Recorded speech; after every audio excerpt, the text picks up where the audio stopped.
Well, you have to look at the one that affects all of the issues that you've just mentioned, and that is the Buhari electoral laws, or what we call formally the Electoral Act of 2022. Okay. Look, none of these things would have been possible today but for the amendment of the Electoral Act and the signing of that act into law, of the bill into law by President Muhammadu Buhari. It has changed, let me say the most significant thing it has impacted the mindset of Nigerians. We've moved from my vote won't count to go and get your PVC.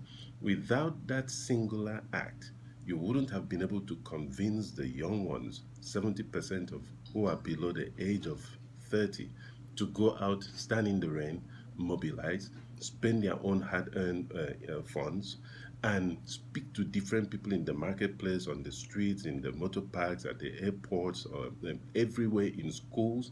You wouldn't have gotten them to mobilize at that level for people to go and interact and interface with government agencies, which our youths typically avoid, and that agency being INEC, to go ahead and register for their PVC, stand and ensure that they are properly registered, then ensure that their names are online when it is published, and then, most significantly, to engage INEC in removing extraneous names, obviously false names, duplication of names, so they help to clean up the list. Why?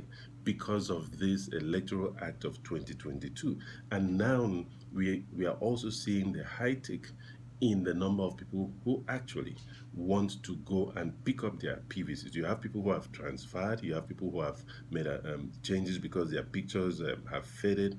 So people are really engaged. So, We so having that electoral act come into place That is the was a big deal. sine qua non for the whole 2022 being what it is and the electoral landscape being what it is. People might tend to say, oh, the 100 million naira form fee, the emergence of Obi, the appearance of Kwankwaso and Atiku's appearance, no, any of those things could have happened. But people would still have said, I am not going to vote because my vote will not count. Now it is no longer my vote will not count. It is more or less the electronic transmission of results is going to ensure that people get real time results and actually get to know, just like is practiced in the United States, get to know the winner of an election even before INEC makes that announcement, thereby precluding people at the collation center from changing election results that people at the polling unit already know what it is. But you've heard people say, I won at the polling unit based on my agent, but I don't know what the electoral or returning officer did, and I lost. I mean, that used to Okay, be so the with what you're usual saying now, refrain. you're already seeing the game changing in 2023. It Things are has happening changed. differently. It has changed already. It But has changed, then yes. when we go to the polls, some people could say, okay, it's changed now, but when we go to the polls, that's just another hurdle to cross. Well, when you go to the polls, you are now. I am now certain, based on that Electoral Act 2022, that we are going to have a reasonable, credible, and fair elections. Why?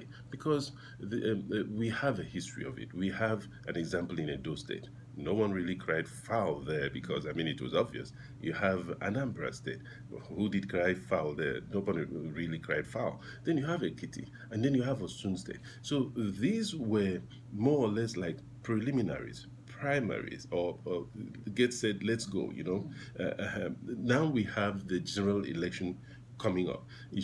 I am hurtened by the fact that INEC has demonstrated a certain degree of fairness in the smaller states before we go to the bigger states. So this has been a transformational electoral act. And to be fair to the administration, this administration, and specifically, he gets the credit, he gets the discredit. President Muhammadu Buhari has been transformational when it comes to moving the electoral act, comes to moving electoral goals, comes to moving democracy a little bit forward. That doesn't mean that he has done well generally, but in this specific issue, he has done well. Okay, you just